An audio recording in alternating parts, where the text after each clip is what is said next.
Welcome back to BYoungMinistry.com, to another blog and to another podcast. Today we continue in our study of the Gospel according to Mark.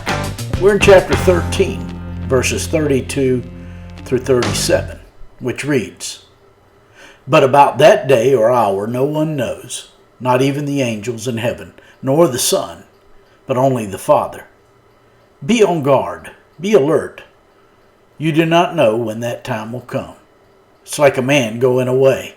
He leaves his house and puts his servants in charge, each with their assigned task, and tells the one at the door to keep watch.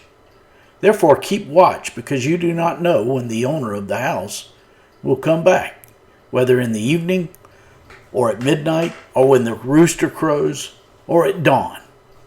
If he comes suddenly, do not let him find you sleeping. What I say to you, I say to everyone, watch." That's Mark chapter 13, verses 32 through 37.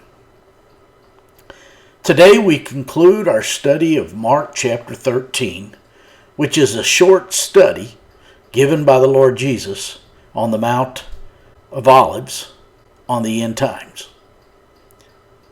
In verses 32 and 33 of today's passage, we read, "But about that day or hour no one knows, not even the angels in heaven, nor the Son, but only the Father.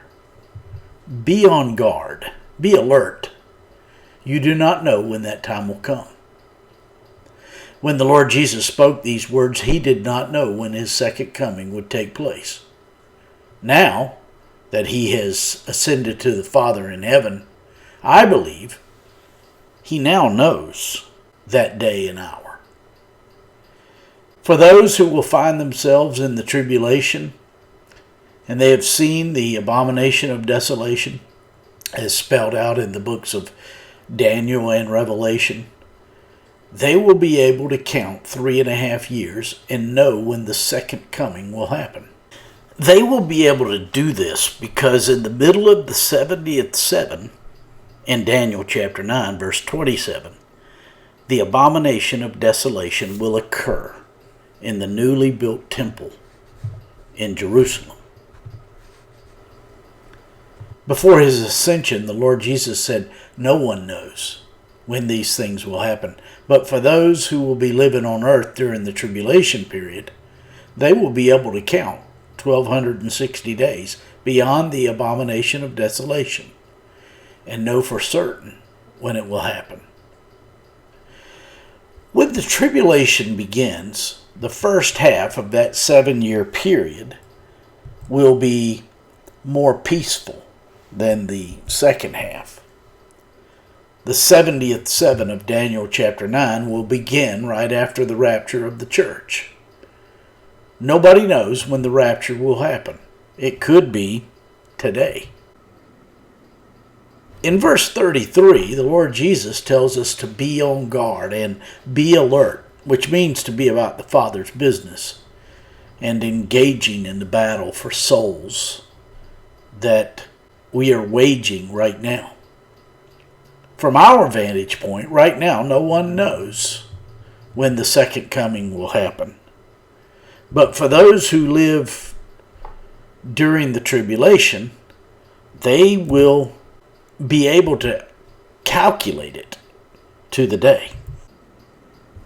In verses 34 through 36 of today's passage, we read, "It's like a man going away.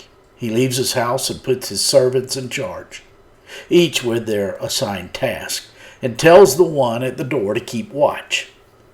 Therefore keep watch, because you do not know when the owner of the house will come back, whether in the evening or at midnight, or when the rooster crows, or at dawn.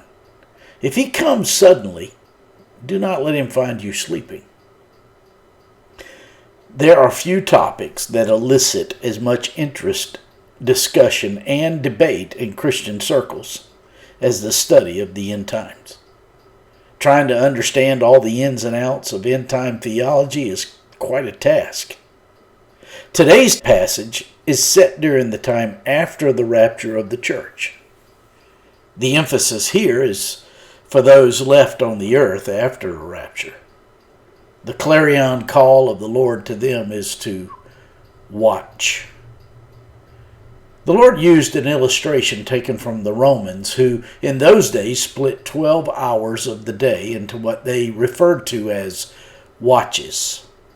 4 3-hour watches were appointed, during which a soldier would watch for intrusion or attacks by the enemy while the others slept. The purpose for the doorkeeper was to keep watch for thieves and other criminals to protect their master's property. The 12-hour watch began with the first watch, which was from 6 to 9 in the evening. Then from 9 to midnight was the second. Then from midnight until 3 in the morning was the third. And then 3 until 6 a.m. was the fourth watch. Since no one knew when the master was to return, whether during the evening or at midnight or in the morning, the servants were to remain vigilant throughout that time period. I find it interesting that these watches are also mentioned in Mark chapters 14 and 15 in the account that is given of the crucifixion and the resurrection of the Lord Jesus. In verse 37 of today's passage, we read, "What I say to you, I say to everyone, watch." Obviously, the key word in this passage is watch. 4 times in today's text, the Lord Jesus instructs believers to watch, to stay alert. The final generation who will see all of these things come to fruition will need to be alert. And for us who will not be on the earth during the tribulation, we must engage now in the snatching of the unsaved from the fires of hell, as we are told in the letter written by the half-brother of the Lord Jesus, Jude. The word snatching there means to take by force. But this force is not the force of this world. It's the force of another world that responds to prayer. We must be seriously engaged in prayer on the behalf of the unsaved. This word snatching is the same word the Apostle Paul used to describe the rapture of the church in 1 Thessalonians chapter 4. When we meet somebody who is not believing in the Lord Jesus, we must go after them as if we were engaged in a very serious rescue operation, because they are damned by their sin if they have not trusted in the finished work of the Lord Jesus on the cross for the forgiveness of their sin. And the best way to reach them is by being committed to praying for them first.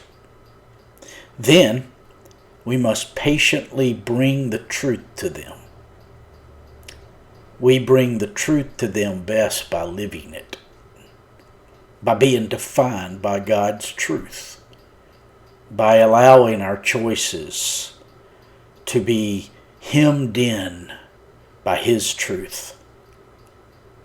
Having said all of this, we must remember that in order to recognize the faults, we must be well trained in the truth, which sensitizes our souls to the needs of the struggling and the unsaved.